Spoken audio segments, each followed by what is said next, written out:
Ikaw ay hindi isang aksidente. Ito ang sinasabi ng Panginoon. Niya na lumikha sa iyo, na nag-anyo sa iyo sa sinapupunan.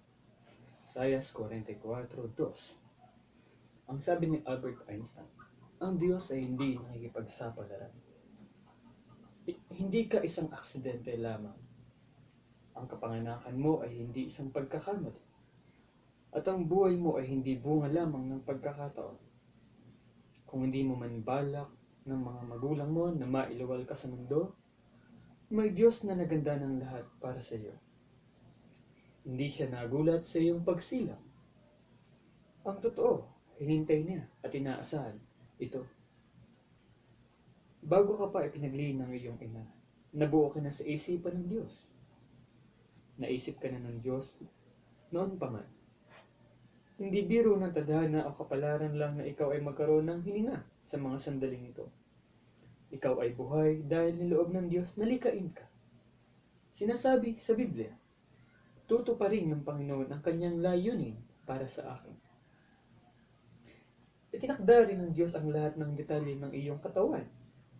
Sinadya niyang piliin ng iyong lahi, ang kulay ng iyong balat, ang iyong buhok, at ang iba mo pang mga katangian.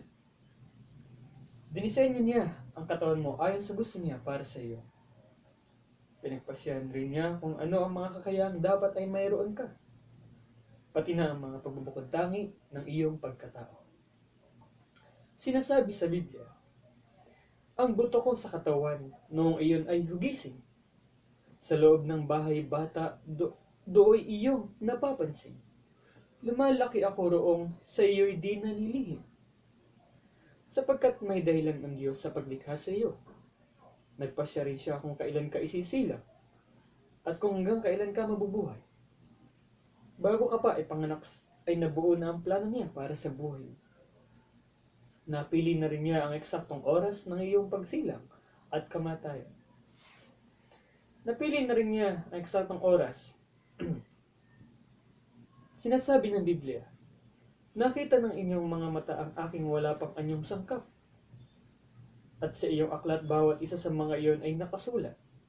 Ang mga araw na sa akin ay itinakda nang wala pa mang anuman sa kanila. Bahagi rin sa plano ng Diyos kung saan ka isisilang at kung saan ka mamumuhay nang ayon sa kanyang layunin. Ang lahi at lipi mo ay hindi aksidente. Hindi siya nagbaka sakali sa kahit anong maliit na bagay tungkol sa iyo. Binuo niya ang lahat ng ito ayon sa kanyang layunin. Sinasabi sa Biblia, nilikha niya mula sa ang bawat bansa ng mga tao upang manirahan sa ibabaw ng buong lupa. Itinakda niya ang mga panahon at mga hangganan ng kanilang titirahan. Walang anumang bagay sa buhay mo ang napagpasyahan niya ng pabigla-bigla. Ang lahat ay para sa isang layunin. Ang nakamamangha pa, napagpasyahan din ng Diyos kung paano ka ipapanganak. Kahit ano pa ang mga nangyari noong ikaw ay isinilang o kahit sino pa ang naging mga magulang mo, may plano na ang Diyos noong ikaw ay kanyang likain. Hindi importante kung ang mga magulang mo ay mabuti o masama o sadyang walang pakialam.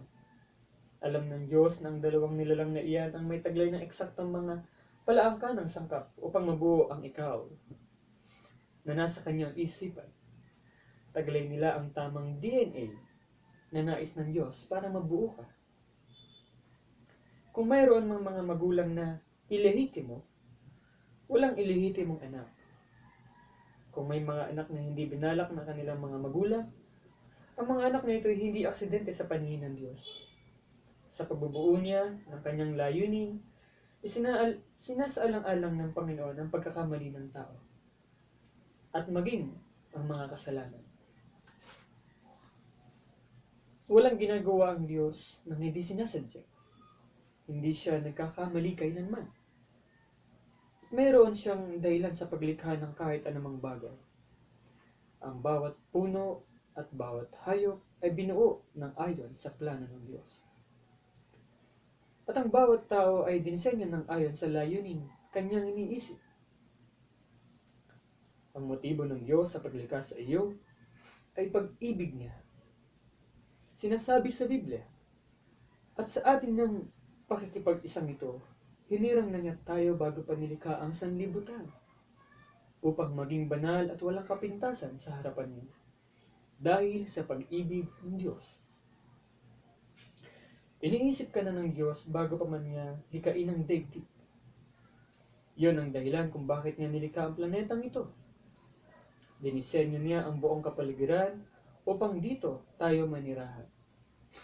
Tayo ang sentro ng kanyang pag-ibig at ang pinakamalaga sa lahat ng kanyang mga nilikha.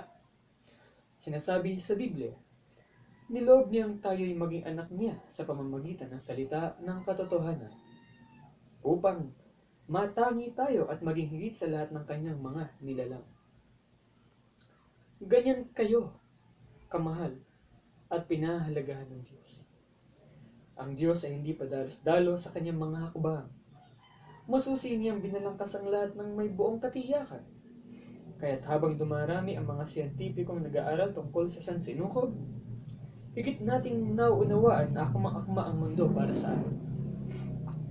Ito ay sadyang ginawa para sa ating kapakanan at ayon sa mga katangiang kailangan para mabuhay ang tao. Si Dr. Michael Denton ay naglilingkod sa pamantasan ng Otago, New Zealand bilang pinunong mananaliksik sa molecular genetics. Ganito ang kanyang conclusion. Ang lahat ng mga katibayang maaaring makuha mula sa biolohiya at iba pang mga kaugnay ng agam ay sumusuporta sa pangunahing proposisyon. Ang sandaigdigan ay dinisenyo ng buo para sa iisang layunin. Ito ay walang iba kundi ang mapanatili at masustentuhan ang buhay at ang sangkatauhan. Ang sentral na katotohanan ito ay nagbibigay ng katuturan at paliwanag sa lahat ng mga aspeto ng realidad. Ganito rin ang sinabi ng Biblia ilang libong taon na ang nakararaan. Pakinggan. Sapagkat ganito ang sabi ng Panginoon na lumikha ng langit, siyang Diyos na nag-anyo sa lupa at gumawa niyaon, na kanyang itinatag at hindi niya nilikha na sira, na kanyang inanyuan upang tahanan. Ako ang Panginoon at wala ng iba, sabi ng Diyos. Bakit ginawa ng Diyos ang lahat ng ito? Bakit nagabalisa sa paglikha ng sandaigdigan? Para sa atin. Ito ay sapagkat siya ay Diyos ng pag-ibig. Ang ganitong uri ng pag-ibig ay mahirap maintindihan, subalit lubos na mapagkakatiwalaan. Ikaw ay nilikha upang maging tanging tampulan ng pag-ibig ng Diyos. Nilikha ka ng Diyos para mahalin niya. Ito ang isang katotohanan ng dapat mong pagbatayan ng iyong buhay. Ayon sa Biblia, ang Diyos ay pag-ibig. Hindi nito sinabing ang Diyos ay may pag-ibig. Siya ay pag-ibig. Pag-ibig ang diwa ng katangian ng Diyos.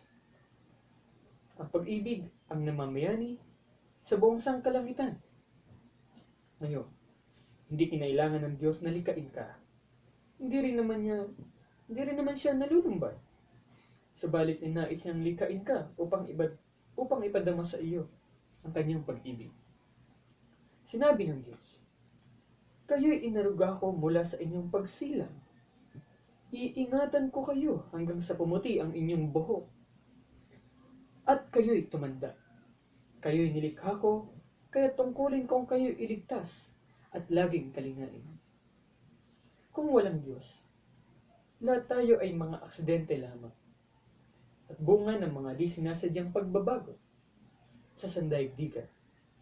Pwede nyo nang itigil ang pakikinig sa akin ngayon. Dahil ang buhay ay wala naman palang halaga at katuturan. Walang tama o mali. At wala na ring pag-asa pagkatapos ng maikling buhay dito sa mundo. Subalit may Diyos na siyang lumikha sa atin para sa isang layunin. At ang buhay natin ay may malalim na kabuluhan. Matutuklasan lamang natin ang kabuluhan at katuturan ng buhay kapag ang Diyos ang ginawa nating reference point ng ating buhay. Ayon sa Roma 12:3, ang tanging wastong paraan upang maunawaan natin ang ating sarili ay sa pamamagitan ng pagkilala kung sino ang Diyos at kung ano ang kanyang ginawa para sa atin. Ang kabuuan ng lahat ng ito ay nakasaad sa tula ni Russell Culver. Pakinggan niyo. Ikaw ay ikaw para sa mahalagang dahilan. Ikaw ay bahagi ng masalimuot na layon. Kayo po ito, ang tao. Tayo mga tao. Dinisenyo kang ganap. Ikaw ay bukod langit. Espesyal sa paningin ng Diyos, babae ka man o lalaki. Ikaw ay nagmukhang ikaw para sa natatanging dahilan. Di nagkamali kailanman ang Panginoon. Ika'y kanyang hinabi sa loob ng sinapupunan upang maging ikaw ayon sa kanyang kagustuhan. Mga magulang mo mismo ang kanyang pinili. Maging ano paman ang iyong iniisip. Sila ay sinadyang sa plano ng Diyos ay umayon at kanilang tinataglay ang tatak ng Panginoon. Dinanas mong sugat hindi ganoon kadali. Maging ang Diyos na nangis sa ininda mong hapdi. Ngunit ito'y kanyang hinayaan upang puso mo'y hubugin at nang sa paglago mo'y wangis nga ang iyong kamti. Ikaw ay ikaw para sa natatanging dahilan. Ikaw ay nubog sa pamalo niyang tangan. Ikaw ay ikaw o kanyang sinisinta, pagkat ang ating Diyos siya'y tunay na dakila.